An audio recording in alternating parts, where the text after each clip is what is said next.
Candidate entrance exam 2024 के लिए कुछ सिलेक्टेड VBI क्वेश्चन लेके आए हुए हैं, जो सारे चुनिंदा प्रश्न है आपके एग्जाम्स के लिए। काफी इंपॉर्टेंट है, सारे सिलेक्टेड क्वेश्चन है। इसे आप सभी रट जाइएगा, याद कर जाइएगा आप सभी, चाहे जैसे भी हो। अगर आज का ये लेक्चर अच्छा लगे, हेल्पफुल लगे, तो आप सभी क्लासेस को लाइक करके शेयर अपने दोस्तों में जरूर कीजिएगा। तो चलिए शुरू करते हैं आज की सेशन को। आइए, आज की सेट का फर्स्ट क्वेश्चन है। फर्स्ट क्वेश्चन ये बन रहा है कि लाल मिट्टी का रंग लाल होता है क्योंकि इसमें पाए जाते हैं। देखिए, अगर इन सेट में किसी भी क्वेश्चन का आंसर पता हो तो अपना आंसर आप सभी नीचे कमेंट बॉक्स में बता सकते हैं। देखिए, आप सभी को बताते हैं कि क्वेश्चन का आंसर आप सभी जरूर लिखा कीजिए, क्योंकि जिस क्वेश्चन का आंसर आप सभी लिख देते हैं वो क्वेश्चन प्रॉपर आपको याद हो जाता है फ्रेंड। तो इतना सा काम आप जरूर किया कीजिए पर डे, अगर आप सभी प्रैक्टिस सेट को सॉल्व करते हैं तो, क्योंकि उतना समय आपके पास नहीं है कि आप एक बार क्वेश्चन को कॉपी में नोट करें उसके बाद आप सभी याद करें। इससे अच्छा है कि साथ साथ में सारा काम करते चले आप सभी। सी हो जाएंगे, लोहा के कारण होता है, ध्यान रखिएगा आप सभी। क्लियर है? लाल रंग लाल होता है किसके कारण? लोहा के कारण। अगला क्वेश्चन है, निम्नलिखित में से किस विटामिन को टेकोफेरॉल के नाम से जाना जाता है? चलिए आपसे बताएंगे टेकोफेरॉल किस विटामिन का रासायनिक नाम है। तो right answer option number C हो जाएंगे, विटामिन ई का रासायनिक नाम कौन सा है? टेकोफेरॉल। ध्यान रखिएगा। विटामिन सी को हम सभी क्या कहते हैं? स्कॉर्बिक अम्ल कहते हैं। विटामिन बी1 को क्या कहते हैं? थायमिन कहते हैं। विटामिन के को क्या कहते हैं? फिलिक्विनोन कहते हैं। ध्यान रखिएगा, विटामिन के का रासायनिक नाम है। अगला क्वेश्चन है, निम्नलिखित में से बेकिंग सोडा कौन है? इनमें से कौन सा जो कि फिर एक बेकिंग सोडा है? चलिए क्वेश्चन नंबर 3 के लिए आपसे राइट आंसर बताएंगे। तो राइट आंसर ऑप्शन में भेजेंगे सोडियम बाइकार्बोनेट। ये क्या है? आपका एक बेकिंग सोडा है। हीलियम की खोज किसने की?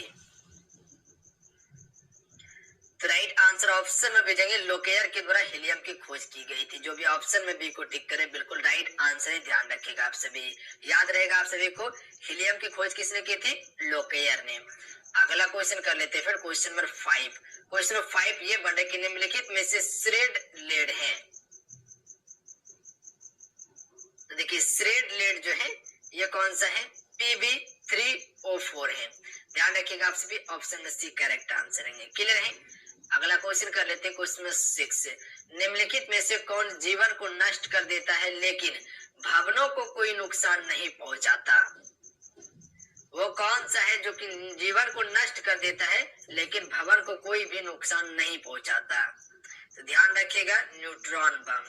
न्यूट्रॉन बम जो होता है ये क्या करता है? जीवन को नष्ट करता है पर भवन को कोई भी नुकसान नहीं पहुंचाता। जैसे कोई वायरस फैल जाता है तो वो क्या करता है? जीवन को नष्ट कर देगा पर भवन को कोई नुकसान नहीं पहुंचाएगा। पर परमाणु बम, हाइड्रोजन बम, ये सभी भवन को नुकसान पहुंचाता है। अगला क्वेश्चन देख लीजिए, एक प्रोटॉन को दूसरे प्रोटॉन के पास लाने पर विद्युत स्थिति क्या होती है? तो राइट आंसर ऑप्शन में हो जाएंगे अपरिवर्तित रहती है। ध्यान रखिएगा आप सभी, याद रहेगा आप सभी को, एक प्रोटॉन को दूसरे प्रोटॉन के पास लाने पर विद्युत स्थिति क्या होती है? अपरिवर्तित रहती है। अगला है, सीवी रमन को किस विशिष्ट अध्ययन के लिए नोबेल पुरस्कार प्रदान किया गया था? सीवी रमन को किस विशिष्ट अध्ययन के लिए नोबेल पुरस्कार प्रदान किया गया था? आप सभी को पता होंगे कि नोबेल पुरस्कार की स्थापना जो कि फिर 1900 ईस्वी में हुई थी, और देना कब से शुरू हुआ था नोबेल पुरस्कार? तो 1901 से देना शुरू हो चुका था। तो सीवी रमन को किसके लिए दिया गया था? तो ध्यान रखिएगा, प्रकाश का परिकिरण के लिए दिया गया था। और ये पुरस्कार कब मिला था इसे? तो 1930 ईस्वी में मिला था। ध्यान रखिएगा डेट को। अगला क्वेश्चन देख लीजिए, विटामिन बी1 की कमी से कौन सा रोग होता है फ्रेंड? तो देखिए, विटामिन बी1 की कमी से जो रोग होता है उसे हम सभी बेरी रोग कहते हैं। ऑप्शन में सी राइट आंसर रहेंगे। और इसका रासायनिक नाम क्या है? तो याद रखिएगा, थायामिन जो कि विटामिन बी1 का रासायनिक नाम है। रिकेट्स जो होता है विटामिन डी की कमी से होता है, जो कि सूखापन हो जाता है हड्डी में। स्कॉर्बिक ये विटामिन सी की कमी से होता है। अगला है, कवक और शैवाल के परस्पर संबंध से एक नया पादप वर्ग बनता है जिसे हम सभी कहते हैं लाइकेन कहा जाता है इसे। सी राइट आंसर रहेंगे। अगला क्वेश्चन है, रेडियो एक्टिविटी की खोज किसने की थी?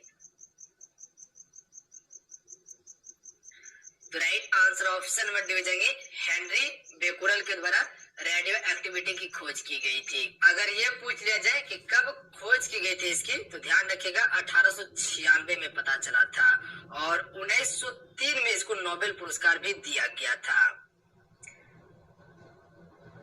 अगला है एंटीसेप्टिक सर्जरी का सूत्रपात किसने किया था। चलिए क्वेश्चन नंबर 12 के लिए आपसे राइट आंसर बताएंगे। एंटीसेप्टिक सर्जरी का सूत्रपात किसने किया था। राइट आंसर ऑप्शन में जाएंगे जोसेफ लिस्टर के द्वारा किया गया था। फिर ध्यान रखिएगा आप सभी सी करेक्ट आंसर रहेंगे। अगला है 1848 में गठित परमाणु ऊर्जा आयोग के अध्यक्ष कौन थे। 1848 में जो परमाणु ऊर्जा आयोग की स्थापना की गई थी, इसके अध्यक्ष कौन थे। तो राइट आंसर ऑप्शन में जाएंगे होमी जहांगीर भाभा कर लीजिएगा, ध्यान रखिएगा भाभा थे, होमी जहांगीर भाभा थे, याद रखिएगा आप सभी। अगला क्वेश्चन है सापेक्षता का सिद्धांत दिया था। तो देखिए सापेक्षता का सिद्धांत जो दिया था ये किसने दिया था, आइंस्टीन ने दिया था, ध्यान रखिएगा आप सभी। और E बराबर जो है कि फिर MC स्क्वायर का भी प्रतिपादन अल्बर्ट आइंस्टीन ने ही किया था। अगला क्वेश्चन देखिए भारतीय अंतरिक्ष अनुसंधान संस्थान इसरो कहाँ स्थित है। तो राइट आंसर ऑप्शन में हो जाएंगे बंगलुरु में स्थित है। बंगलुरु कर्नाटक की राजधानी है, यहीं पर जो है कि इसरो स्थित है। अगर क्वेश्चन आपसे इसे पूछ लिया जाए कि इसरो की जो कि स्थापना हुई थी फिर वो कब हुई थी, तो 15 अगस्त 1969 को। तो डेट को याद रखिएगा 15 अगस्त 1969 को इसकी स्थापना की गई थी। अगला क्वेश्चन देख लीजिए परमाणु के नाभिक की खोज किसने की। तो रदरफोर्ड के द्वारा परमाणु के नाभिक की खोज की गई थी। अगला क्वेश्चन कर लेते हैं कि केस्कोग्राफ नामक यंत्र की खोज किसने की थी। फिर तो एक करेक्ट आंसर है जगदीश चंद्र बोस के द्वारा, ध्यान रखिएगा केस्कोग्राफ। क्वेश्चन है चेचक टीके की खोज किसने की थी। चेचक टीके की खोज एडवर्ड जेनर ने, याद रहेगा आप सभी को। ध्यान रखिएगा जितने भी क्वेश्चन है सारे सिलेक्टेड इंपॉर्टेंट क्वेश्चन है, यही सब क्वेश्चन आपके पेपर में ज्यादातर क्वेश्चन पूछा जाता है। चेचक टीके की खोज किसने की थी, एडवर्ड जेनर ने की थी। अगला क्वेश्चन है किसने बताया था कि पृथ्वी अपने अक्ष पर घूमते हुए सूर्य की परिक्रमा करती है। जैसे कि ये आपका क्या है, सूर्य है, ठीक है, ये क्या आपका सूर्य है, इसके अक्ष में घूमते हुए सूर्य की परिक्रमा करती है पृथ्वी। जैसे ये पृथ्वी है तो इस प्रकार से घूमती है और अपने अक्ष पर घूमते हुए सूर्य की परिक्रमा करती है। तो ये किसने बताया था। तो राइट आंसर ऑप्शन में हो जाएंगे आर्यभट्ट के द्वारा बताया गया था, ध्यान रखिएगा आप सभी। आर्यभट्ट जो कि भारतीय खगोलविद थे। अगला है न्यूट्रॉन की खोज किसने की थी। फिर तो ए राइट आंसर है जेम्स चैडविक ने न्यूट्रॉन